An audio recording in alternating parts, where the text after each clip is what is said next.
lovely to be here again. It's really nice to have a family. I'm really enjoying it. I've been living out back the last probably 15, 20 years, travelling around Australia, working as a station cook at various cattle stations and sheep stations. And I came to Exmouth in December. And it's the first time in all those years that I've actually been able to join a church group and experience fellowship, which has been really, really wonderful. And I'm loving it. My son here and his wife, they own the taxi company, and they were desperately wanted a holiday, so they roped me in and said, "Can you drive the taxi for us, Mum?" Famous last words were, "You're not going to be busy." Right. I haven't stopped since I started. But it's been a beautiful experience because I've been questioning God for many years. Like, what do you want me to do? I don't know. What use am I? Sort of, I really felt like I was just me. I didn't feel that I could be of any great value to the Lord. And I guess I lived with a lot of regrets of my life. And it was back in 2016 when I rededicated my heart to the Lord. And since then I've had this amazing adventure, and I've turned up at cattle stations and sheep stations in the middle of nowhere, only to discover that the head stockman was a Christian and his wife was there, and there was things happened, and people would come to visit and they'd say something and I'd go, "Oh, there's a Christian," and I'd get all excited. And so when I came to Exmouth, I was like, "Oh Lord, what am I going to do?" Taxi driving, that's going to be fun. And it has been. It's been amazing.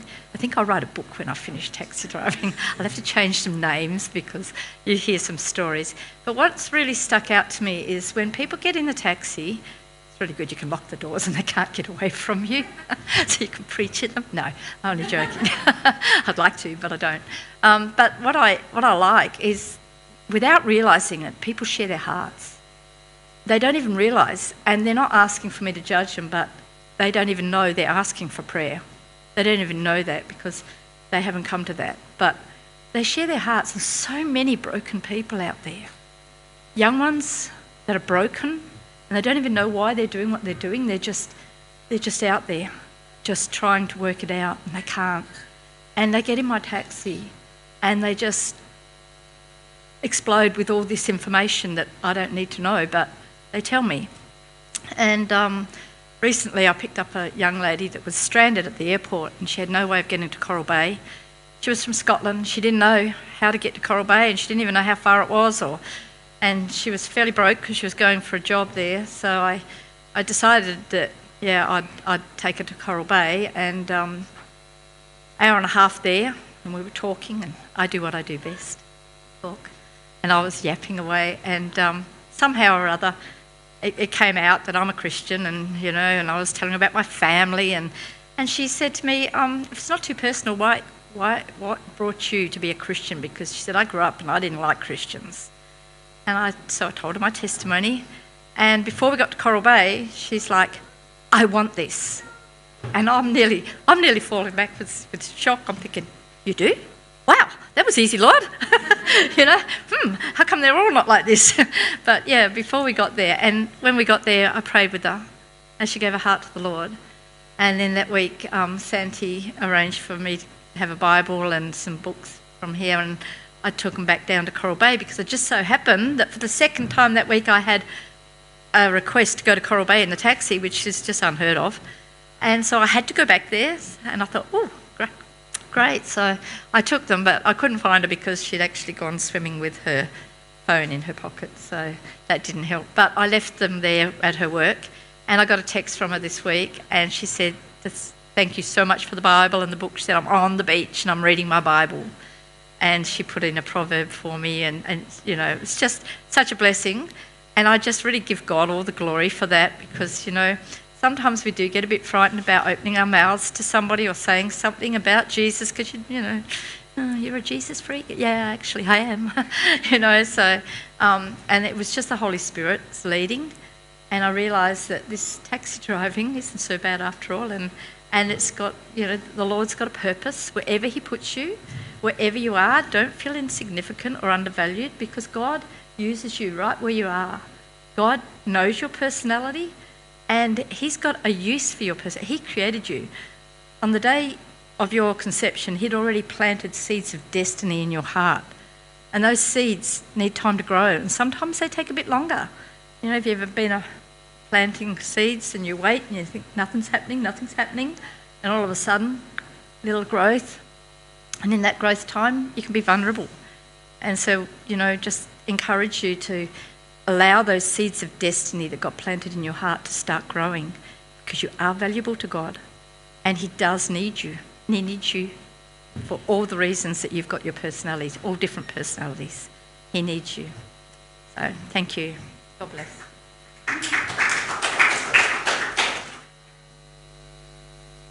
Hi guys. How's it going? Okay. I'm going to share a bit of my testimony. Yeah, it's too easy because we got like plenty of time. The weather is really bad outside, so you got like 2 hours. Yeah, no, I'm kidding.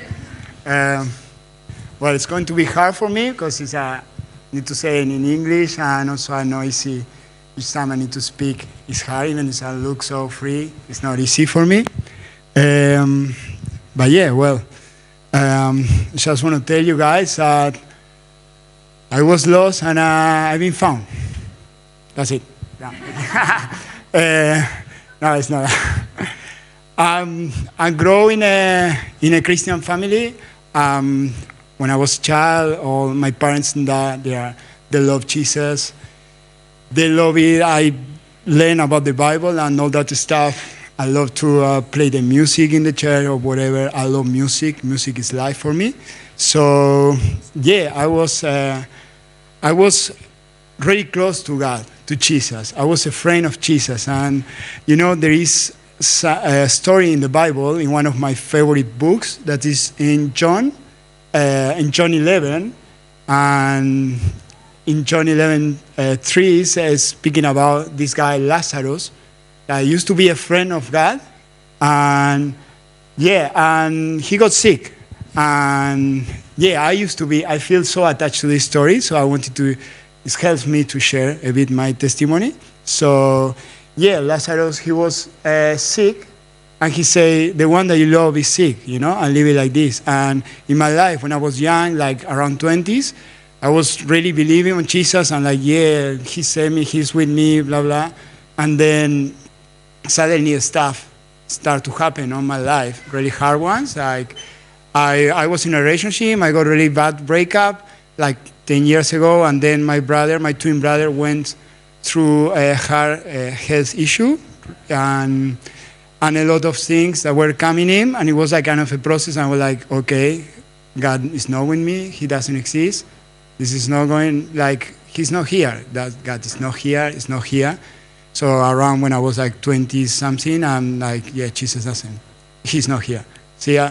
And I quit to everything and stopped believing that there was a God, or there was somewhere outside, like it was not Jesus, you know, and I started to live my life in that way, you know, thinking like what I feel is good. And yeah, it was when I just started to went out, and I did a lot of stuff back home in my country. I was partying and living in the night and that, and organizing stuff over there. And then when I came here to Australia, I kept going in the same way.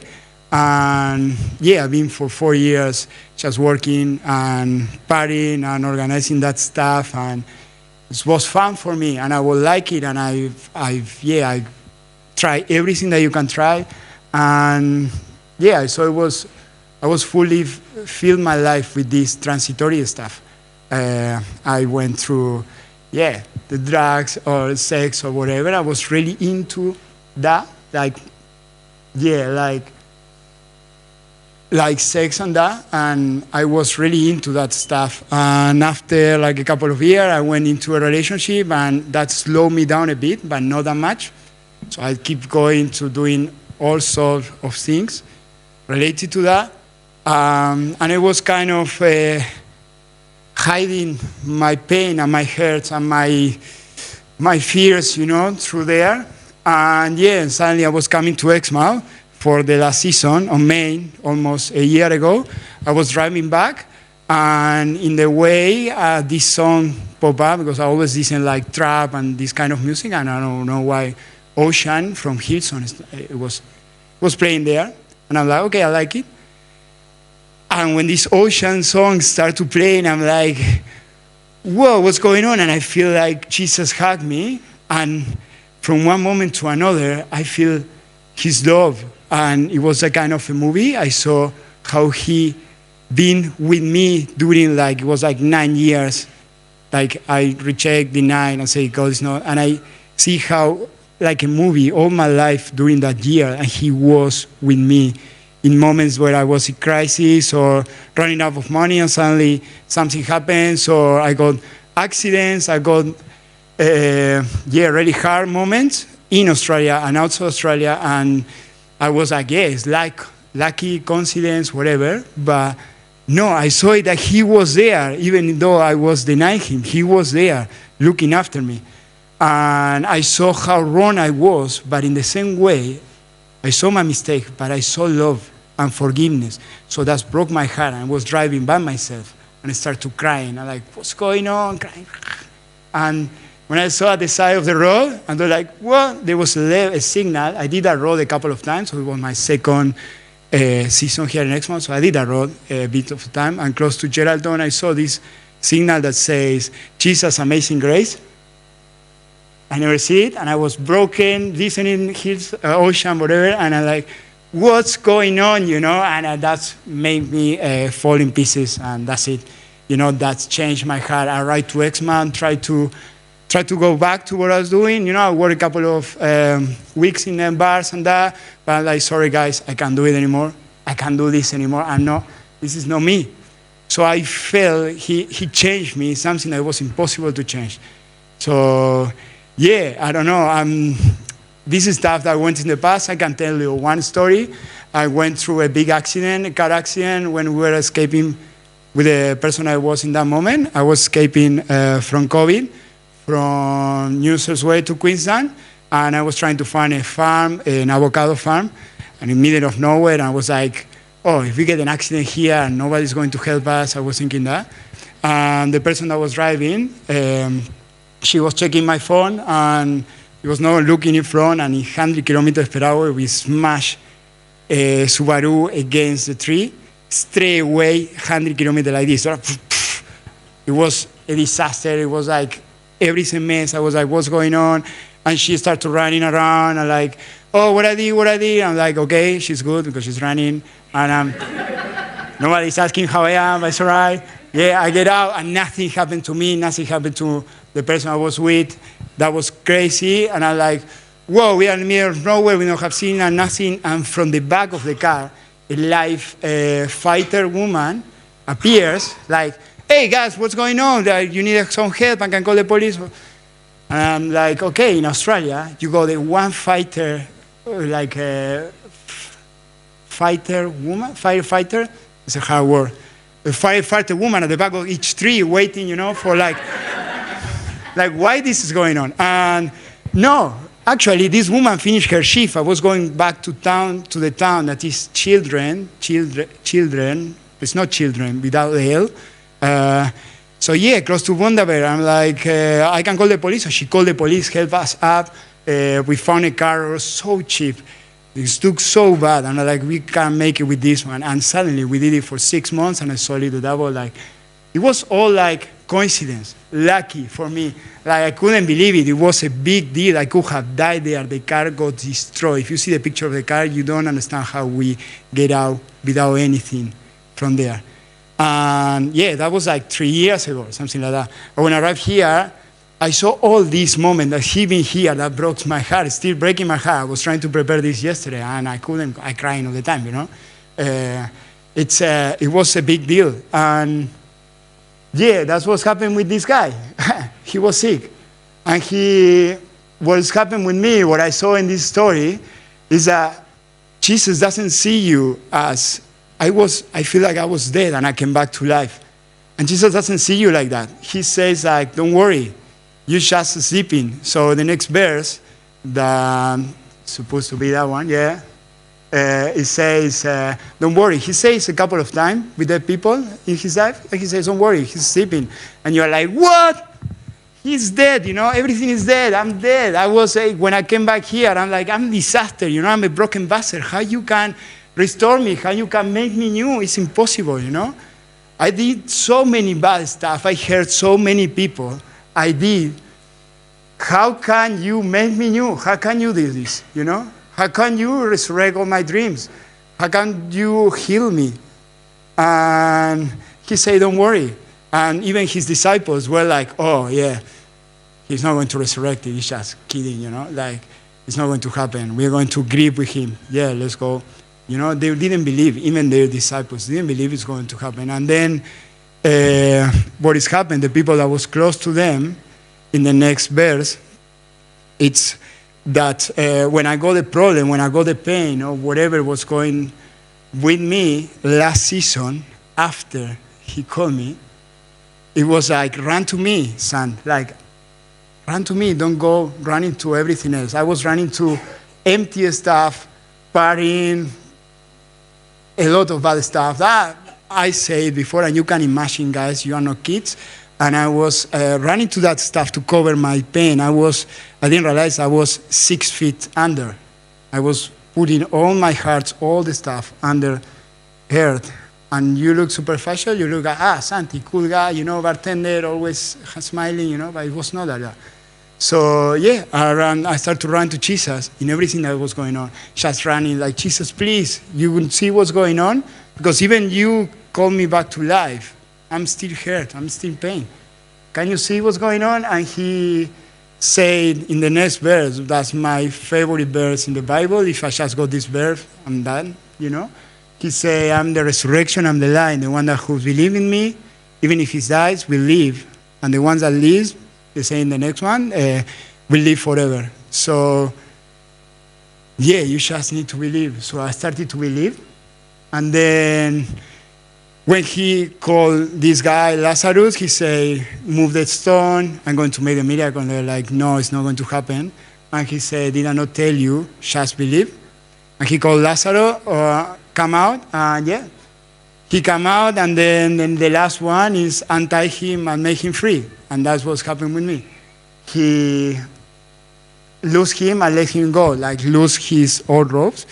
So the whole season, I've been through really hard stuff. And I've been so full of life and healing. Also, I've been through stuff that hurt me, physically and emotionally. But he was there healing me. He was there restoring me. And yeah, I wanted to share that. Like, Jesus, when he becomes, before when I was a kid, it was just a story, a nice story of a cool dude that did nice stuff. The Bible was a nice book. But when Jesus becomes real to you, everything changed. Everything changed. You realize it's not luck, it's not my strength, it's not coincidence. But it was real, it was him, his hand, like a father. That's why when we're singing, the father hands, I see him in the road like, I came to see you. I left the 99 and I came to see you. I'm not just here for save. I came to seek and to save what it was lost.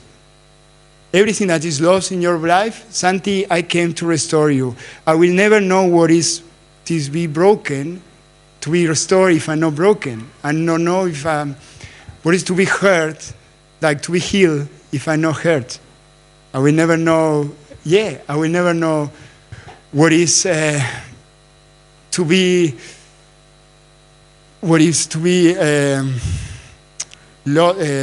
found if I'm never been lost. I'm sorry, it's so hard to speak. And that's what I wanted to tell you guys. Like, I've been through forgiveness the whole season, and I'm loving, and I forgive him because I've been forgiven. And this is wonderful stuff, that he transformed the bad stuff in good. So everything I've been through, doing my mistakes, he picked up my pieces and made me new, and did something good from something that you are like, it's impossible to get something good from here. It's impossible.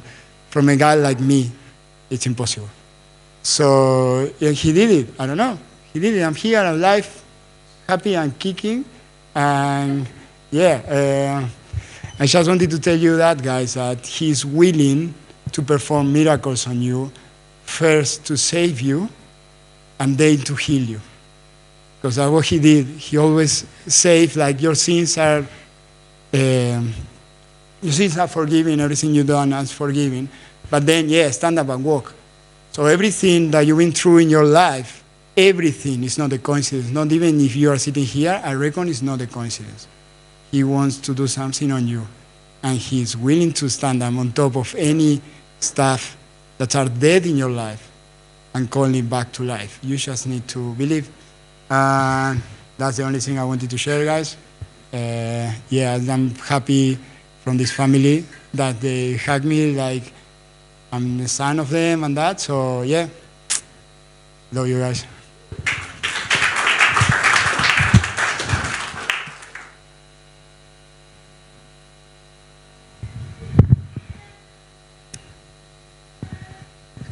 I'm pretty nervous.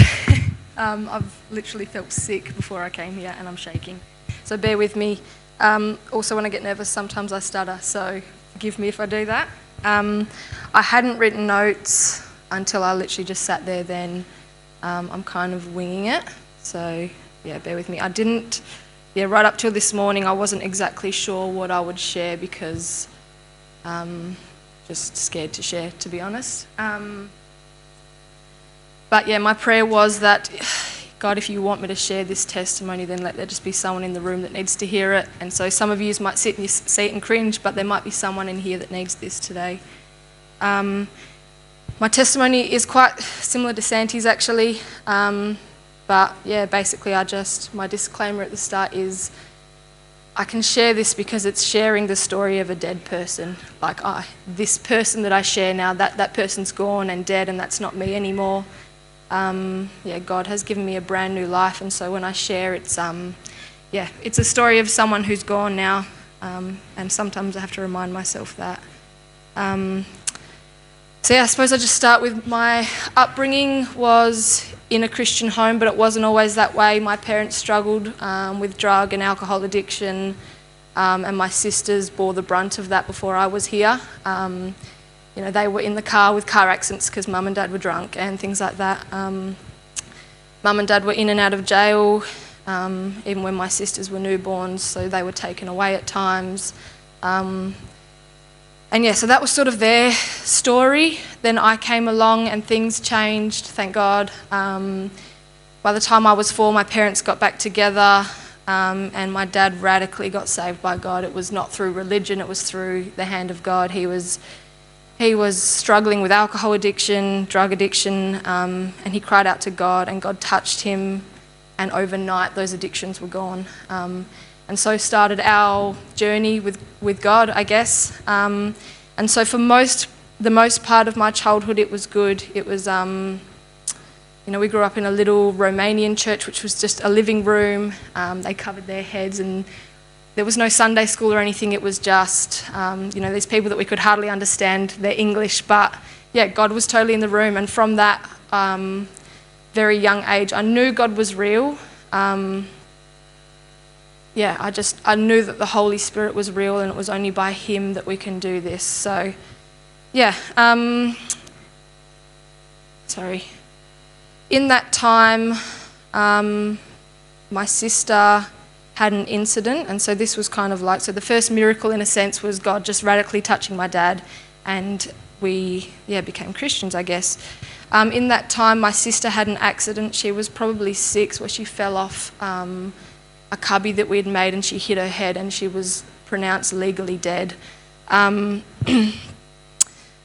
that time, we had people coming in and praying. The doctor had said, basically, she's dead, she's gone, prepare a funeral, we're going to turn the machines off, essentially.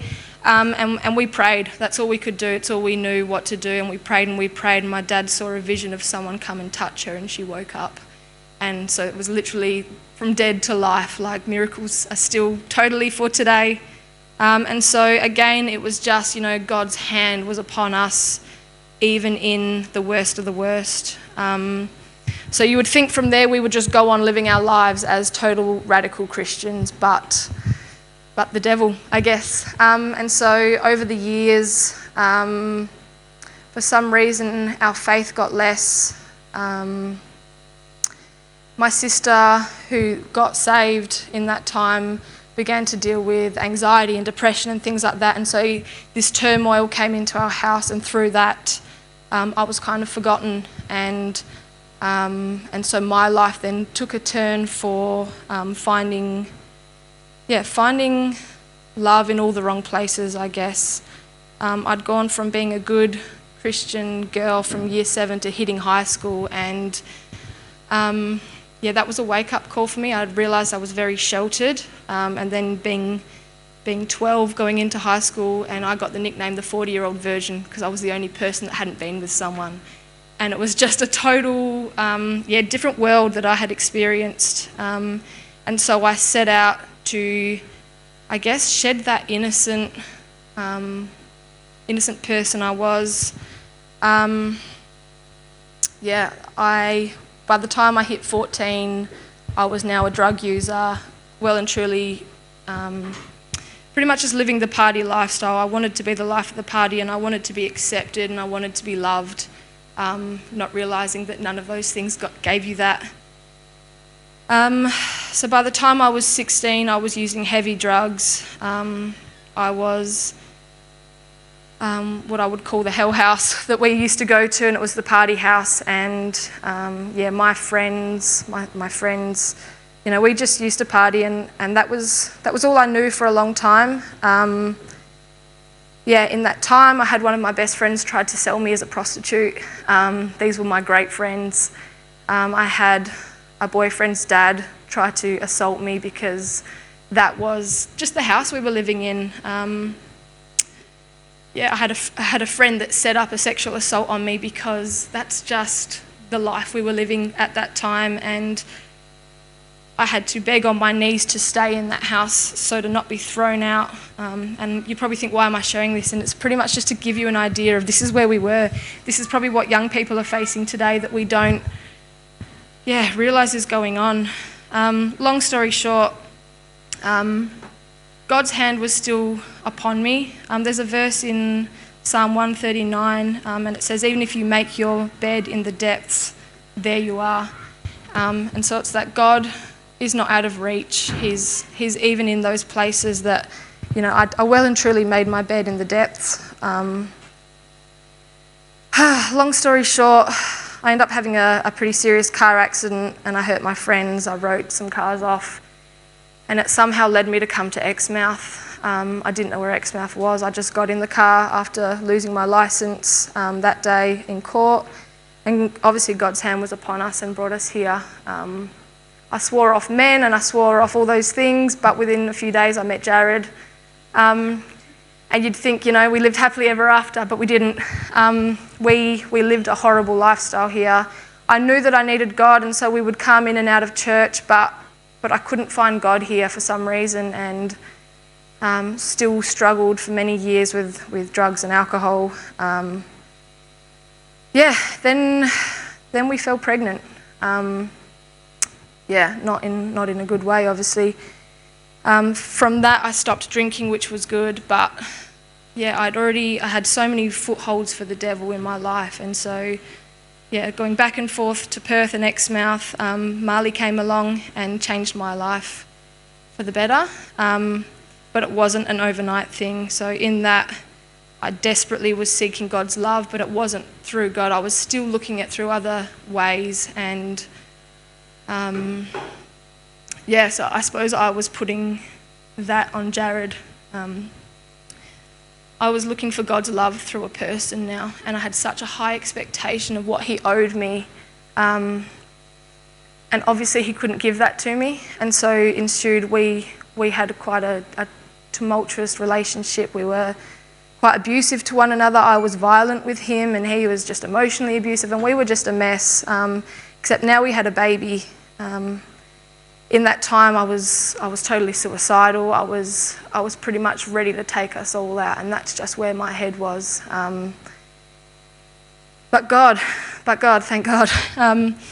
in the end, again, long story short, it was that thing of I have to get out of this town. I'm going to die here if I don't. And I knew that I needed God. There was that thing that had been planted in me as a child that the only answer for this, I was seeking his love, but I was seeking it in a bottle, or I was seeking it in drugs, I was seeking it through sex. Anything to try and fill this hole, and nothing can fill that hole but God's love. And so eventually we left Exmouth, and we found God, thank God. We gave our lives to God, both of us, but it still wasn't an overnight fix. We had so many things to take off our lives in a sense, and it's only through God that you can do that. God will get you so far, and then he'll convict your heart to go, all right, now we get rid of this, now we get rid of this. It was only by his strength that we've made it here. Let me